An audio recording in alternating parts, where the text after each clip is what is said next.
Il-pożizzjoni tal-Oppożizzjoni Nazzjonalista ta' Bernard Grech fid-dibattitu fil-Parlament dwar l-emendi maħsubin biex itejbu il-liġi tal-IVF turi l-Partit Nazzjonalista għadu jħaddan l-istess pożizzjonijiet li kellu fil-passat. Innota dan l-editorjal tal-Gazzetta Malta Today tal-ħadd li sejħ is-sitwazzjoni bħala deja vu.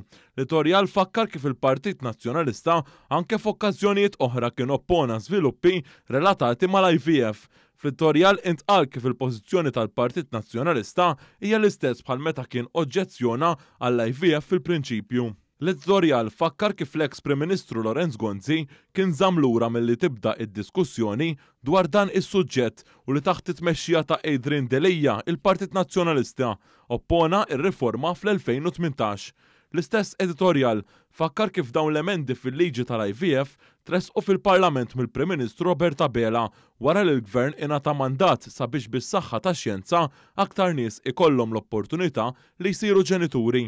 Fil-frattemp, f'artiklu ta' opinjoni li kiteb fl-istess gazzetta Xavier Balzan ikkummenta li meta intervista lil kap nazzjonalista Bernard Grech fuq il-programm Ekstra fuq l-Istazzjon Nazzjonali dan l-aħħar irrealizza li Bernard Grech m'għandux viżjoni.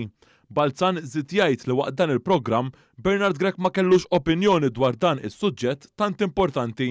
Xavier Balzan kiteb ukoll li Bernard Grech anke f'din l-intervista għal darba oħra waħħal f'kulħadd minn barra fih innifsu dwar l-akbar telfa elettorali li ġarrab il-Partit Nazzjonalista. Xavier Balzan innota li l-partit ta' Bernard Grech għadu iddominat mill-Konservattivi bħalma kien fil-każ fir-rigward tat-drittijiet ċivili, il-kannabis u d-divorzju fost oħrajn.